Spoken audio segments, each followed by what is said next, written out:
Assalamualaikum viewers. In our today's video, we will discuss about the manner of articulations, that how the air passage is changed and how air passage experience the change to produce the air to produce the voice. So what is manner? Manner is what changes those the articulators make in production of the voice.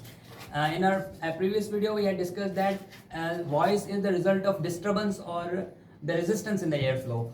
In manner, we will discuss that what articulators or which vocal organs produce which constriction or what type of change in the airflow.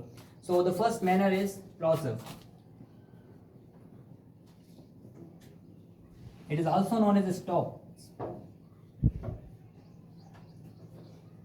The examples of plosives are pa, ba, ta,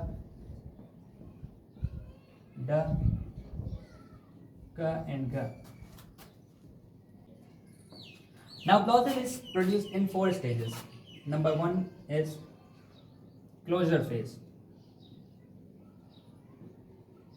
Now in closure phase, we close the air stream. We close the articulators by coming in we make the contacts of 2 articulators together and we close the passage of airflow.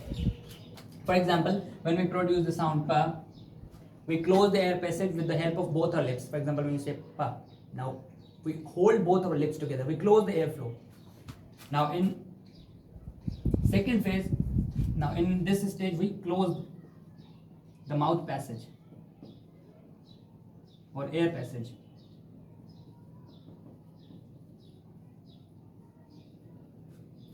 Now in second phase, which is hold phase. Now in hold phase, the air which is coming from our lungs, we hold that airflow. For example, when we say pa, now after closing, we hold the airflow with the help of our lips, and that phase is called hold phase. It means that we hold the airflow or air passage.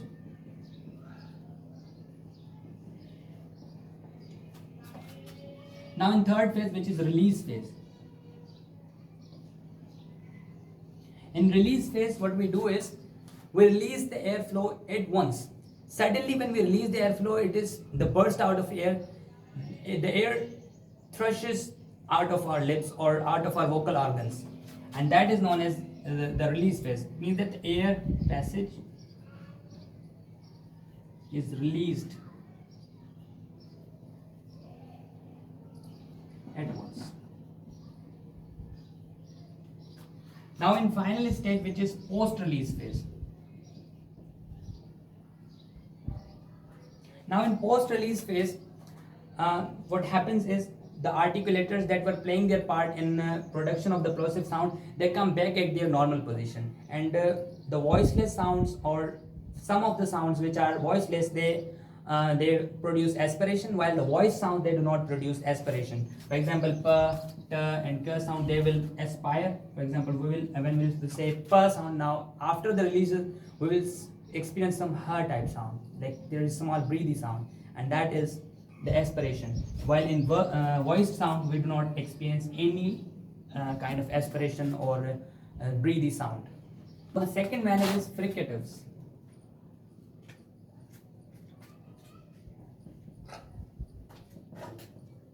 Now fricatives are those sounds which are produced with like plosive. We first close the air passage.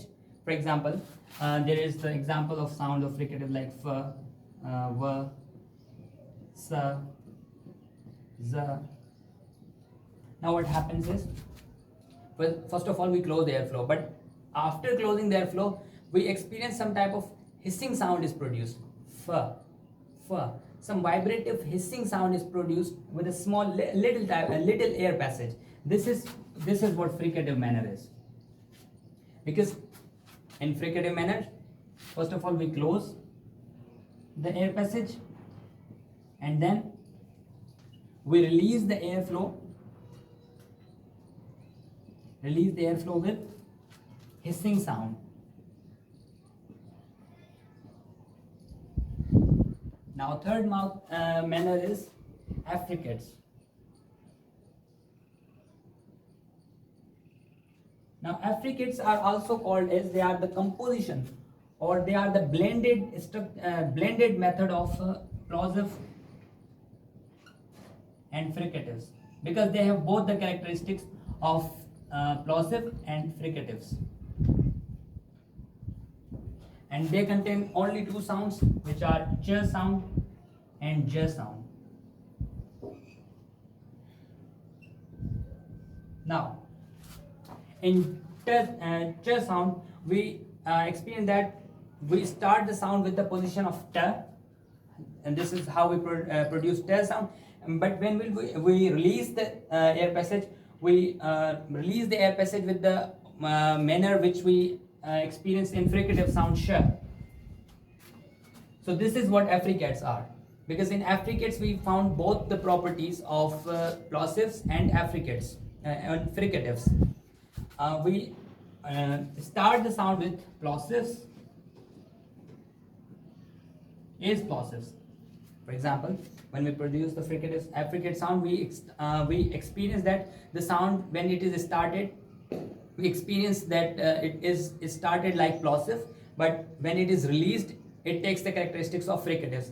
It is released with fricative or hissing sound. Now the fourth manner is nasal. Now nasal, as we have already discussed, that these are those the sounds which are using the nasal cavity, and these sounds are m sound, n sound, and n sound. The fifth one is glide.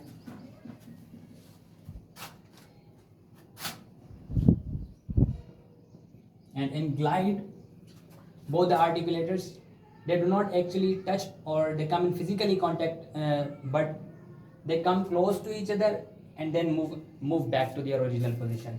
And these sounds are only word sound, as in what and where. So thank you very much for watching the video.